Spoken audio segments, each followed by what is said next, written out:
Thank you very much. It's a pleasure to be here. We've got a great and complex topic here.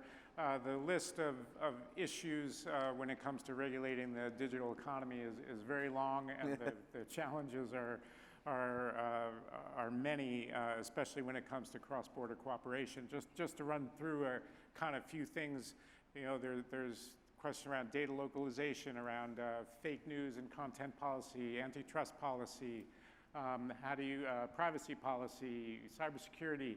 There's a number of issues. And so to kick it off, I wanted to ask each of our panelists to identify, in just a couple minutes, identify kind of 2 or 3 issues that you think are very important, or ways that we can think about this complex of issues and try to get to some consensus. Minister, maybe we'll start with you. Sure. Thank you very much. I think first, in the digital economy context, we have to recognize the impact of global network effects. So it tends towards aggregation, tends towards winner take all, and there's a tendency towards, and in a way, if you put it in a positive way, the value is created through the network effect. And therefore, we should be looking at regulation through that lens. How do you empower this? If you look at data, for example, it's a case in point. I have resisted using the analogy that data is the new oil, because oil is perishable, whereas data is not, and data accretes in value when you're able to aggregate it, when you're able to organize it, when you're able to connect it. And therefore, we should be working towards efforts that are able to bring, for example, data together rather than keep them apart. So I think when it comes to regulation, I would say there are 3 things that we should be thinking about. The first is whether we need regulation. And I think that horse has bolted already. Even the private sector says we need regulation. But what I would argue is this: the regulation is not just essential from the consumer interest perspective, it's also relevant for businesses. Because if we are not able to create an environment which fosters trust in the digital economic transactions and activity, the space for private sector activity in the digital economy will shrink, and it will not be able to grow in the way that's envisaged. So I think it's a shared interest and a shared responsibility. The second then is what you regulate. And I think on the what you regulate, there's a spectrum. I think at one end, there are issues around security, there are issues around personal data confidentiality. You could go further and say, from an industry point of view, what ensures competition and a level playing field and so on. But there are a bunch of other things which we could potentially say is better left either to the private sector to self-regulate, or is somewhere in between. And that leads me to my third point, which I think is, how do we approach this? We are talking about a digital economy, but I think our approach to regulation of it cannot be binary. And so it's not whether it's government or the private sector. I think what we need to recognize is that there's a spectrum of roles. The government can play certain parts well, because that's the role of government, and it helps to foster the trust. There are parts where the private sector can do it, but increasingly, I think there's a large middle ground where we need both the public and private sector to work together to come up with creative responses, not least because I think the space is so dynamic and evolving. It's not in our interests to constrain ourselves through rigid rules when we don't quite know how this is going to pan out. Mm-hmm. Do you have an example of an issue that you think falls in that middle ground where government and industry really need to collaborate on a well, I'm sure it'll come up in discussion, but data localization is a case in point. Mm-hmm. Because I think if you talk to governments and regulators, they will talk about security, personal data, confidentiality, and so on. Now, I think there are some very legitimate interests there, although some disguise that to take a more protectionist approach. But there are some very legitimate interests in there. But it cannot just be left to the governments to find the solutions. In other words, private sector has to step up, especially companies that are operating cross-border, and many are doing so now. What sort of solutions can we put on the table for governments to consider, which will address the confidentiality and security concerns whilst allowing the flow of data? Mm-hmm. Okay, great, thank you. Jean-Francois, what would you identify as a couple of the most high priority issues or themes for governments to be thinking about? I'll stay short because I think I would echo a lot of the comment. I think some of the interesting dynamics that have emerged recently and that we face on the commercial side on a daily basis, but that also are seen in when it gets to consumer and engaging with customers more broadly for any types of organization is the notion that intellectual property has been taking new forms and is now able to be spread and shared at an unprecedented level. So what this means is a lot of things that were pretty hard to do are now extremely easy.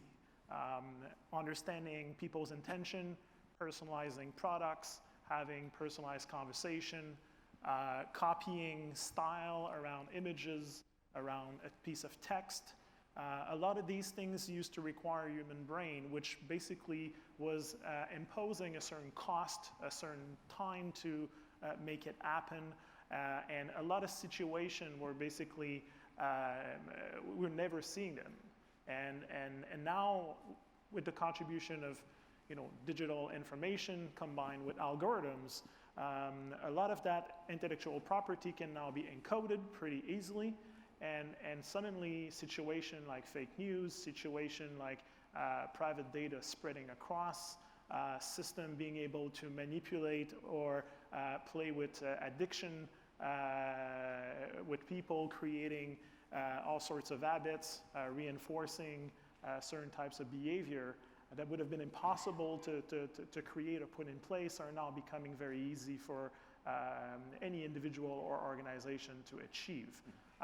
These are areas that we need to regulate on, we need to make an opinion on, and that essentially goes back to rethinking or reshaping the social contract. So this, there's tons of issues, I've mentioned a few.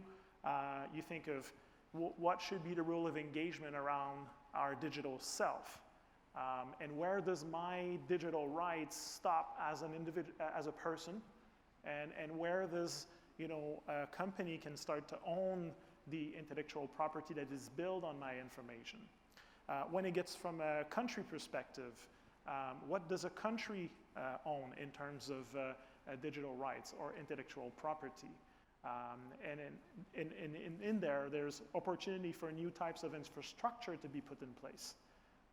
And sometimes not just in a way where you limit certain effect or certain dynamics, but also opportunity to invest in building that data infrastructure and that intellectual property. So I'll pause here, but I think that this is really a key issue that then when you think about it, it's basically manifesting itself in most of the areas or industries that compose our economies today.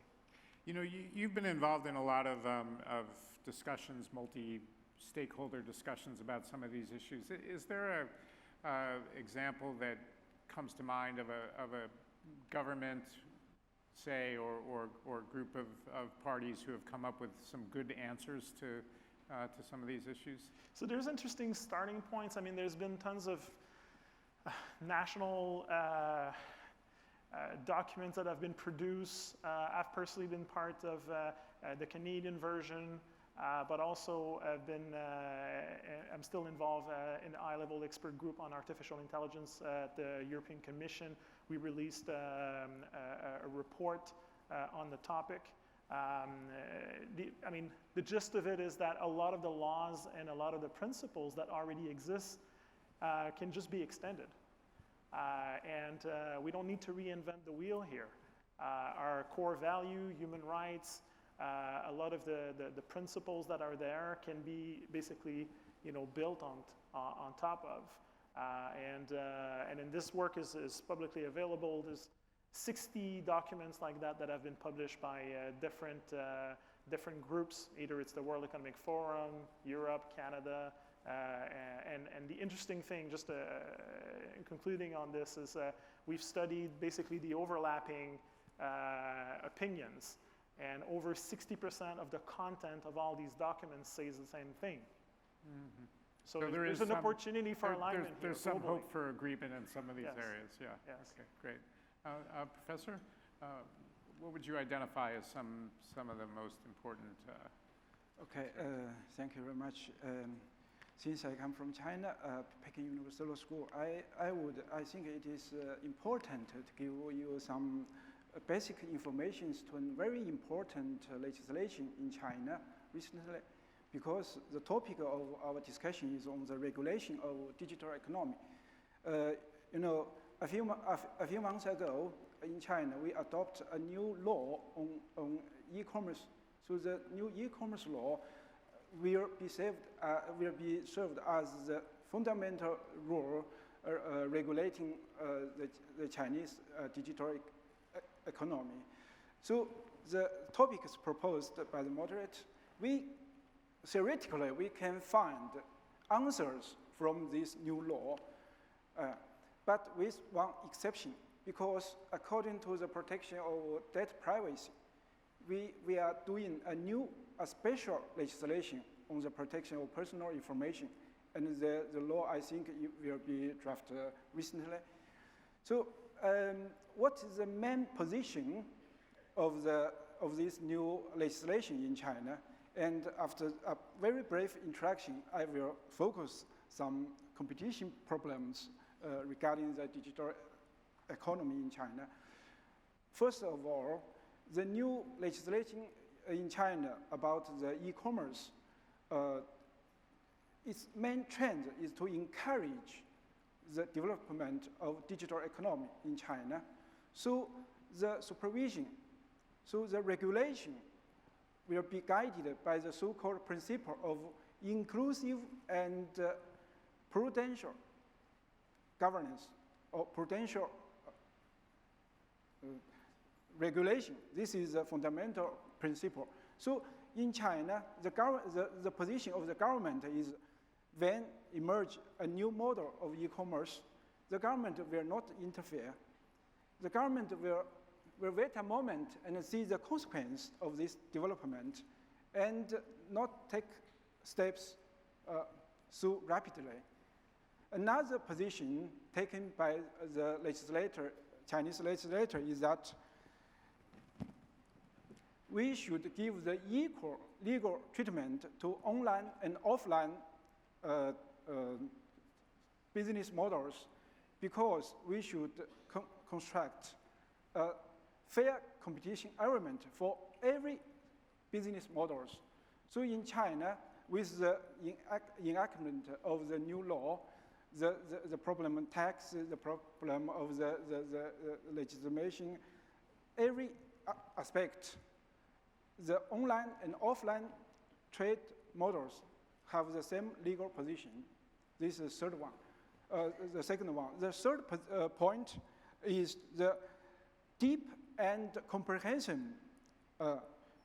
cooperation between the government and the big platform operator is required by this new law. Everybody knows in this time, the big platform operators such as Alibaba, as Tencent, as JD is very influential, very powerful, and the Chinese government requires the deep and comprehensive cooperation between these private companies and the government. For example, supply the necessary informations from the private platform operators to government for their governance. This is a very important issue during the legislation. The last point, I think, the Chinese new legislation on the e-commerce recognize the importance of the self-governance and the autonomy of the platform operators, and they think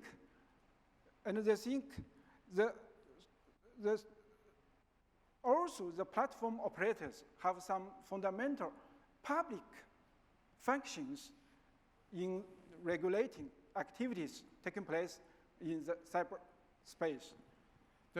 If I could ask, does this new regulation, you spoke of it Alibaba and these big platforms which operate internationally, does the law apply to their operations globally, or is it really a domestic Chinese law? According to this new law, the law applies only to activities which take place in the Chinese territories.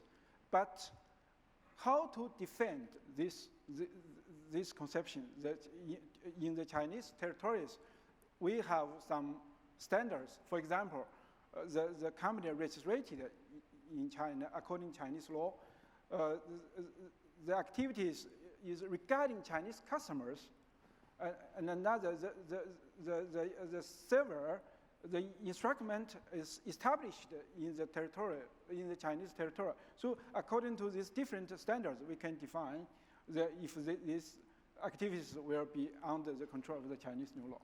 So this is problem. Thank you. You know, you mentioned in your description there about the sort of comprehensive kind of engagement of government and the companies.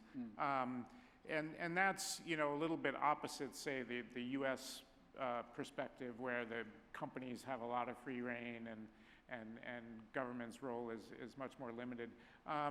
And I wonder, as we kind of move into this new era and look at the regulatory options, I mean, are we really going to have like two fundamentally different approaches? One which says, you know, governments should really kind of regulate with a strong hand and work closely with the companies all the time, or while another kind of school of thought is like government should do kind of the minimum to establish a playing field and then mostly get out of the way. I mean, is that, do you guys see that as a split that's emerging? Yes, it's a very interesting question because I'm legal advisor of for the legislation of this new law, so I can understand the position of the Chinese government. You know, the space sphere is created a totally new sphere of activities, and the platform operator is very influential in organizing a new market and create a new space for social activities. And from this point of view, the Chinese government adopted a new method of governance. That means governance through platform. So platform will operate a fundamental role during this new mechanism of governance. And it is a partnership, we can say, in some sense, with the government to regulate the cyberspace. So I think this is the fundamental approach. Well, I would say that, you know, what you're seeing is the evolution of different types of governance models. The US model, for want of a better word, I'd describe it as a very laissez-faire model. I think the Chinese model, with these evolutions that are being described, is still somewhat sui generis. And then you have, in between, you have the EU's GDPR approach. I'm talking about data governance here. And then in APEC, we've got the CBPR, cross-border rules. And I think what we are seeing is an evolution of standards. And in some ways, I think it's unproductive and unrealistic to think that we can all have the same rules across all geographies. We don't have that when it comes to so many other areas, whether it's food regulation or a bunch of other things. What we do is we evolve our rules in the context of our working environment, where we find ways to connect them through common, if you like, terms of trade and so on. And I think that's the same thing that's needed here. And the additional point I would make is, where possible, governments should resist the idea of going too far down the road of regulation in this space. I think we can take a cautious, circumspect stance, but not be in a hurry to draw very hard lines, maybe dotted lines, because we really don't know how this is evolving. And even the private sector, I think if you ask someone today and you ask them again in a year's time, perceptions have changed, will change. So I think those are the two cautionary notes I'd make, that there is going to be a diversity of regimes. We need to find a common thread through them so that we can continue to transact. And at the same time, we should resist the urge and temptation to regulate fast and regulate in a very deterministic or dirigistic way. Is there an example of where the Singapore government is kind of working with some of its counterpart governments in a specific area to try to find that sort of common ground? Certainly, I mean, I'll just give one example. I'm sure the others have many. Personal data protection in Singapore. We have a Personal Data Protection Act. We have to now translate that into guidelines and workable rules for companies. And we're always concerned about striking the balance between, on the one hand, the consumer's legitimate concerns around privacy and safeguarding of data, and on the other hand, legitimate use by businesses in order to harness the data for business purposes which are legitimate and will enhance the benefits for consumers as well. So in that regard, we undertake significant consultation, and we put out some consultation documents and also evolved some rules around this. It's a dynamic space. I think it's going to be iterative in the way we deal with this, but it's one of the examples. And I think that's why, taking up the point, be it platforms or large players and so on, we do need to find a way to have a more trusted, regular interchange between government and the private sector in this space especially, because the players, especially those who are successful, tend to be very large, because it's almost a winner-takes-all kind of scenario in many of these cases, hence platforms. Is this an area, one of the questions we have here is who could take the lead on a more coordinated approach on data privacy protection, a more coordinated global approach? Do you think you're in a position to do that? You're asking me? Yeah. Oh, Singapore, yeah. I think we can, we need to try different things. We are trying it's not just what we're doing in Singapore, but we're working through ASEAN. We're working within the APEC context. And we need to also make the effort at the multilateral level and try and do the region-to-region type of work. So in a way, it's analogous to the approach to, if you like, free trade agreements. You need a multilateral effort. You need regional or plurilateral efforts. We also need bilateral efforts. And as long as these are not working at cross purposes, but they are sort of reinforcing each other, I think we can find a way forward. It's not going to be certain. I think there will be movements, left and right. But I think in the end, we'll forge a pathway forward. So that will be my approach. Jean-Francois, who do you think can be a leader around personal data protection? I mean, certainly Europe has been taking the lead there. Has been taking the lead. Do you think that's kind of working? Is their approach a good one, and will it? I think they've discovered a lot of the challenge faster than others because they've been one of the first to go ahead. Their intention is obviously to fix and adjust from what they've learned. A lot of countries have been following kind of the momentum there. The interesting property of Europe is there's 27 countries that needs to align, so there's already a certain plurality of perspective, and what comes out of there is often something that's an interesting trade-off. Of course, not everybody share the same exact values, and there's all sorts of consideration that comes into play. I think ASEAN here has an opportunity with a similar type of collaboration going on between the countries to find and have also the motivation and the incentive in place to find standards and alignment there so that companies can compete and build scalable services and products and be able to then be successful in many markets. I think the thing to keep in mind here is we talk about data like if it was one thing. And what we need to not forget is data is a digital representation of what's happening in the world. So data in supply chain has has different property than the old supply chain, but is still influenced by the nature of what it represents.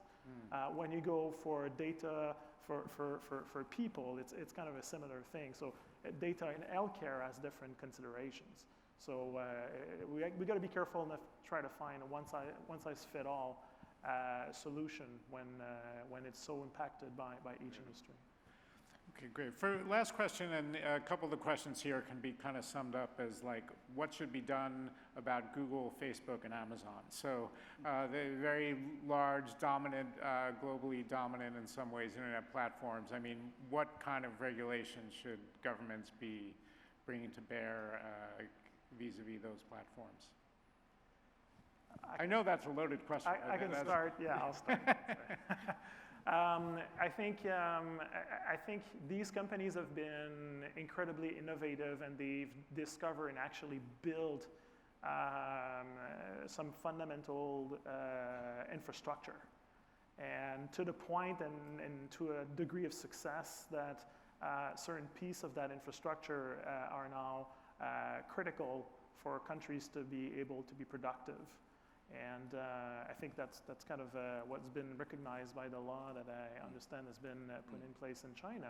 I think they need to be addressed that way. It's not that they can't make profit out of it. I think that's fair. But the same way, telecommunication provider have had some degree of a certain framework put around them. I think these players are so successful and we're now dependent on them, that there needs to be a certain degree of oversight that is put in place so that it's properly managed. The risk is correct and people are not abused, and then these companies can still thrive and grow and be successful. Yeah, Well, and so specifically, telecom-style regulation is one of the things that people raise, like they should be treated as kind of common carriers, as sort of utility infrastructure. So is that what you would recommend? Well, I would put it this way. I think when these companies reach a certain scale, which several of the companies you've described are, and they become platforms in the way that's been described, then I think you need to start seriously looking at, because they're no longer just private companies providing a service. Very often they take the hue of a utility that is commonly used by all. I think a useful rule of thumb is when your name becomes a verb, I think we should start looking at it seriously. So I would say that we should start thinking in terms of when they're scaling, because it's true in so many sectors. It's not just in the social media space. And our approach has really been to work on a collaborative basis and look at the areas where we need to regulate. So we've passed some recent legislation around fake news and so on. Is there a pushback? Of course. Because when you're moving from an unregulated space into some form of regulation, you must expect there to be a pushback. But is it the right thing to do? We think it is.